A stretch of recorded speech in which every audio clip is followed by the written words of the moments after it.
Ya, terima kasih Pak Said atas kesempatannya dan memang inilah menjadi perhatian serius terutama di LBH PP Muhammadiyah karena sejak awal kami pun ikut terlibat dalam kegiatan advokasi.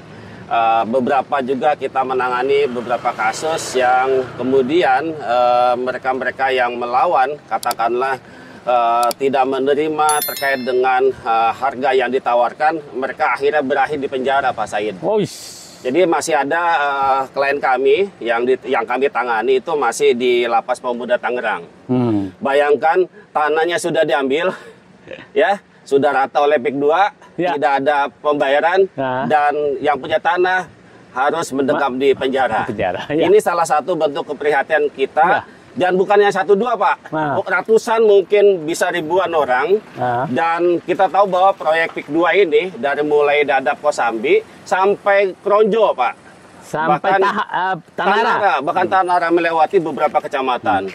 Ini tentu akan menimbulkan kerugian yang sangat besar bagi masyarakat yang terdampak.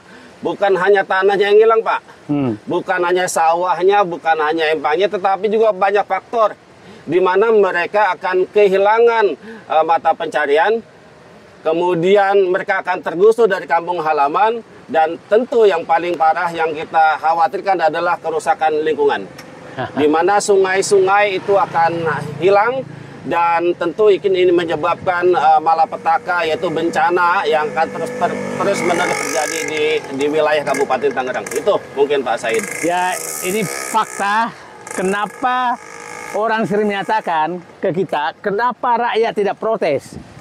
Asal orang publik paham, tokoh-tokoh yang protes itu ada di penjara sekarang.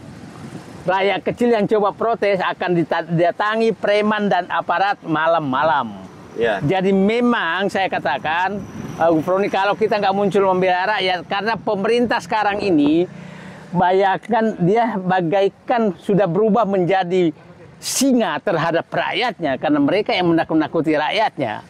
Nah, coba ada yang protes tidak mau jual tanahnya, maka mungkin setelah dia protes malam ini, besok akan dipanggil aparat.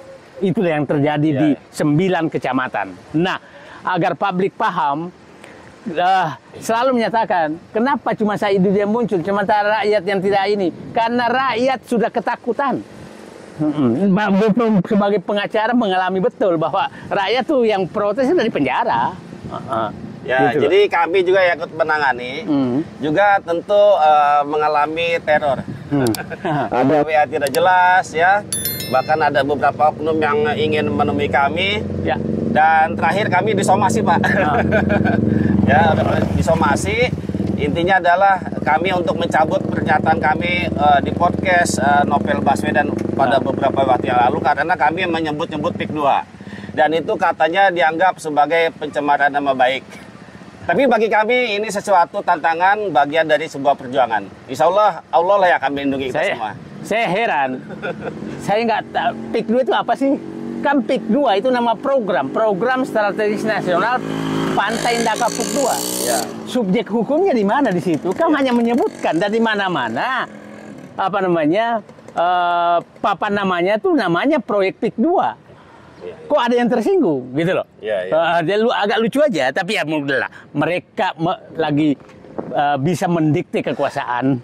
Ya, saya berharap kepada PP Muhammadiyah agar betul-betul turun mengadvokasi rakyat di 9 kecamatan yang sedang mengalami penggusuran. Oke, itu saja. Terima kasih. Assalamualaikum warahmatullahi wabarakatuh. Waalaikumsalam warahmatullahi wabarakatuh. Jadi betul-betul rakyat ini terintimidasi oleh dari berbagai pihak. Berbagai pihak. Jadi kalau umpamanya Pak RT, Pak RW, Pak Lurah, Pak Desa itu sembunyi lari di mana nggak tahu. Nggak pernah membela rakyat. Nggak ada. Intinya dari instansi pejabat daerah itu tidak ada yang bisa memberikan motivasi buat warga. Masukan yang enak pun tidak ada. Semua bicaranya jangan berlawanan dengan PT. Nggak ada melawan PT. Kalau melawan PT itu tidak mau direlokasi dong. Ya kan? Surat tidak ditarik dong. Mohon maaf Pak. Surat kami sudah ditarik 80% warga kami. Oh, udah dipegang mereka. Ini harus tahu. 80% surat kami sudah ditarik oleh pihak pemerintah dan pengembang. Yang menarik siapa? Yang menarik dari ke pemerintahan desa. Pemerintahan desa menarik suratnya menarik rakyat. 80% surat-surat kami. Belum dibayar. Harusnya PT itu biasanya DP 20%, 80% baru surat ditarik. Iya. Nah sekarang di sini jangankan DP 20%, 10%. Sepeser pun belum. Tapi surat sudah ditarik. Ini yang polemik di desa kami, di kampung kami terutama. Jadi surat sudah diambil. Surat sudah ditarik, tapi belum ada pendepean. Belum ada kesepakatan. Belum ada kesepakatan.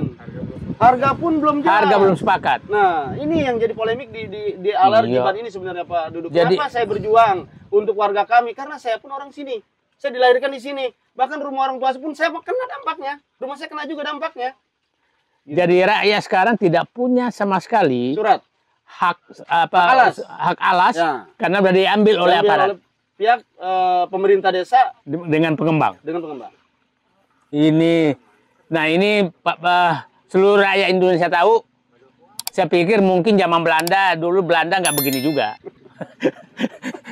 Belanda nggak sesadis ini bahwa belum kesepakatan harga, belum surat sudah ditarik. Belum apalagi ganti rugi, surat sudah diambil, bangunan sudah dibongkar. Ini menurut saya ini fakta nyata bagi yang menyatakan bahwa tidak ada paksaan di sana, tidak ada paksaan. Berarti tidak ada paksaan. Nah, selalu menyatakan tidak ada paksaan. Faktanya itu bukan lagi paksaan, itu perampokan namanya.